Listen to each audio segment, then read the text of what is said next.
الرحمن الرحیم الحمدللہ رب العالمین والصلاة والسلام علی اشرف الانبیاء و سید المرسلین۔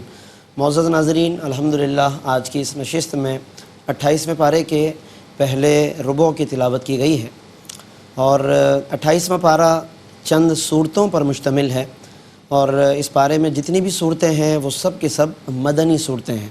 اور آج کی اس نشست میں جو پہلی صورت ہے سورۃ المجادلہ، اس کی مکمل تلاوت کی گئی ہے، اور اس کے ساتھ ساتھ جو دوسری صورت ہے سورۃ الحشر، اس کا آغاز کیا گیا ہے۔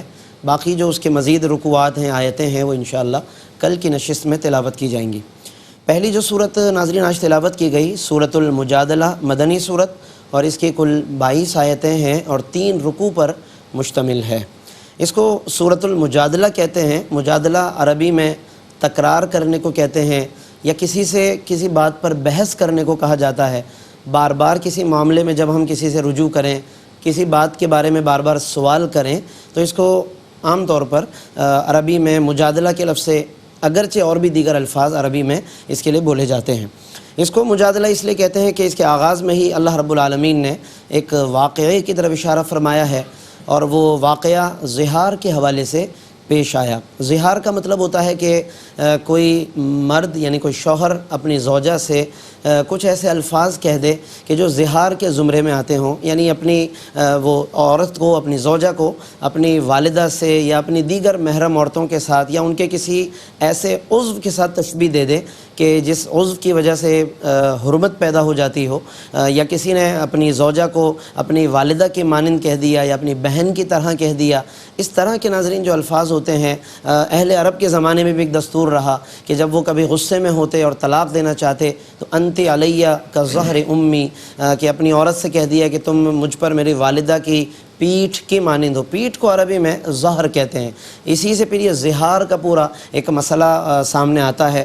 بہت سے لوگ بے دھیانی میں یا بعض اوقات غصے میں یا کسی بھی وجہ سے اس طرح کے الفاظ بول جاتے ہیں۔ احتیاط کرنی چاہیے۔ جب زوجیت کا رشتہ اللہ نے عطا فرما دیا، الفاظ کے انتخاب میں، الفاظ کے استعمال میں بہت زیادہ احتیاط کرنی چاہیے۔ تو جب یہ زہار کا کوئی معاملہ برپا ہو جاتا ہے تو اس کا پھر کیا کفارہ ہوتا ہے، کس طریقے سے پھر آدمی اس سے دوبارہ اپنی نارمل زندگی کی طرف لوٹ سکتا ہے، یہ مضامین اس صورت میں آغاز میں بیان کیے گئے۔ چونکہ تاریخ اسلام میں سب سے پہلے یہ واقعہ رسول اللہ صلی اللہ علیہ وسلم کے زمانے میں ایک گھر میں پیش آیا۔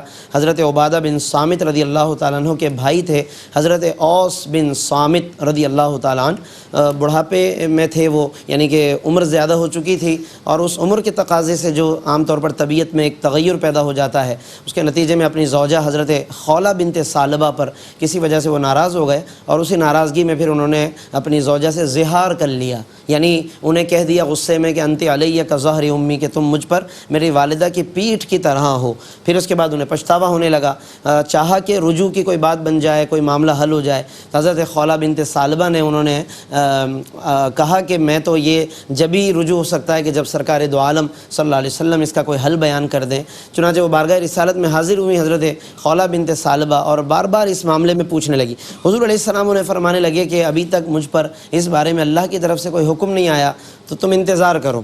حضور خاموش اختیار فرما لیتے۔ وہ پھر عرض کرتی کہ یا رسول اللہ صلی اللہ علیہ وسلم اس معاملے میں آپ میری رہنمائی فرمائیں۔ یہ جو بار بار حضور کی بارگاہ میں ان کا آنا تھا، یا عمر کے تقاضے سے کچھ تکرار کا انداز انہوں نے کچھ اختیار کر لیا، اس کو اللہ نے یہاں پر خود مجادلہ قرار دیا اور فرمایا کہ قد سمع اللہ قول التی تجادلک فی زوجہا، کہ بے شک اللہ نے سن لی ہے اس عورت کی بات کہ جو تکرار کر رہی تھی آپ صلی اللہ علیہ وسلم سے اپنے خاوند کے بارے میں، وتشتکی اللہ، اور اللہ سے وہ اپنی فریاد پیش کر رہی تھی، واللہ یسمع تحاورکم، اور اللہ سن رہا تھا تم دونوں کی گفتگو کو، ان اللہ سمیع بصیر، بے شک اللہ خوب سننے والا اور خوب دیکھنے والا ہے۔ اس کے بعد پھر اللہ تبارک و تعالیٰ نے کچھ زہار کی تفصیل بیان کی، اور اس کے بعد پھر کفارہ بیان فرمایا۔ اور یہ بہت اہم ہے کہ ہمیں زہار کے بارے میں بھی معلوم ہو اور کفارہ بھی اس کا پتہ ہو۔ تو آج کی ناظرین آیتیں اس اعتبار سے ہمارے لیے بہت زیادہ اہم ہے کہ اس میں اللہ نے کچھ فقہی مسائل کو بیان فرما دیا۔ آیت نمبر 3 میں فرمایا کہ جو لوگ اس طرح زہار کر لیتے ہیں پھر واپس پلٹنا چاہتے ہیں اپنی زوجہ کی طرف، تو کفارہ یہ ہے کہ ایک غلام آزاد کریں۔ اب ظاہر ہے کہ غلامی کا اب دور نہیں ہے کہ کوئی غلام آزاد کیا جائے، تو سیکنڈ آپشن یہ دیا اگلی آیت نمبر 4 میں، فمن لم یجد فصیام شہرین متتابعین من قبل ان یتماسا، تو ایک دوسرے سے قربت سے پہلے 2 مہینے کے مسلسل روزے رکھے ہیں. یعنی کہ بے شک وہ نکاح اور زوجیت تو باقی ہے اس طور پر کہ ان کے درمیان ایک قربت اختیار کرنا حرام فرما دیا گیا. اب وہ کفارہ دے کر کیسے واپس لوٹیں تو اللہ نے وہ بھی حل بیان فرما دیا. فرمایا کہ 2 مہینے کے لگاتار یہ روزے رکھنا لازم ہو جائے گا. اور اس کے بعد فرمایا اور لگاتار کا مطلب یہی ہے کہ کوئی گیپ نہ آئے. لہٰذا یہ دیکھ کر روزہ رکھنا ہوگا کہ کوئی ایسا مہینہ کہ جس کے پھر اپنے روزے فرض ہیں یا کوئی ایسا ممنوع وقت آ جاتا ہے, عید کے دن روزہ رکھنا منع ہے, تو کوئی بیچ میں کوئی دن ایسا نہ آئے تاکہ لگاتار 2 مہینے کے روزے رکھ سکیں. اگر اس کی طاقت نہ ہو تو پھر فرمایا کہ 60 مسکینوں کو 2 وقت کا کھانا کھلایا جائے گا. ابھی جن صحابی کے حوالے سے ہم نے واقعہ بیان کیا, حضرت اوس بن صامت, ان کا معاملہ بہت حیرت انگیز ہے ناظرین کہ جب ان کے ساتھ یہ معاملہ پیش آ گیا, ان کی زوجہ حضرت خولہ حضور کی بارگاہ میں حاضر ہوئی اور پھر حضور علیہ السلام بار بار اس طرح فرماتے رہے کہ کوئی حکم آ جائے, حتیٰ کہ آیتیں آ گئیں تو حضور علیہ السلام کی بارگاہ میں حضرت اوس بن صامت آئے اور حضور نے انہیں کفارہ بیان کیا. ارشاد فرمایا کہ غلام آزاد کرو. عرض کیا حضور کوئی غلام نہیں ہے میرے پاس. فرمایا کہ پھر 2 مہینے کے روزے رکھو. عرض کیا حضور دن میں اگر 2-3 دفعہ میں کچھ تناول نہ کروں تو میری بینائی کمزور ہونے لگتی ہے, بڑھاپا ہے, بزرگی ہے, تو میں 2 مہینے کے روزے کیسے رکھوں گا.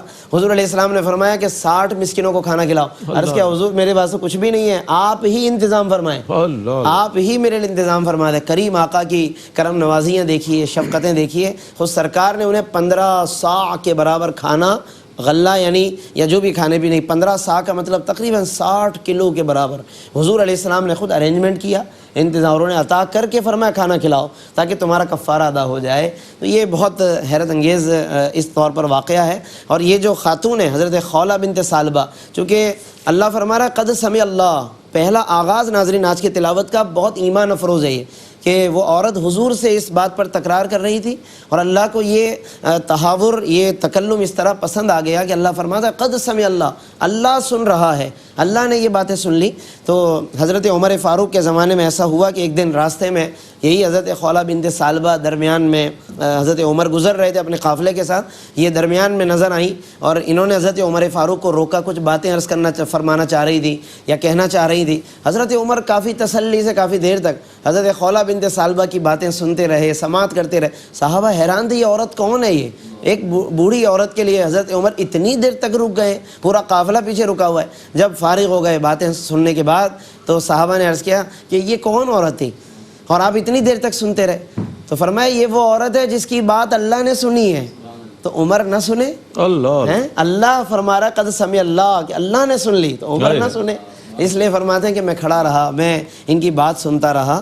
یہ فرمایا کہ حضرت خولہ ہیں, پھر پورا پس منظر بتایا. تو ناظرین یہ آیتیں زہار ہے اس پارے کے اندر اللہ رب العالمین نے ارشاد فرمائی ہیں.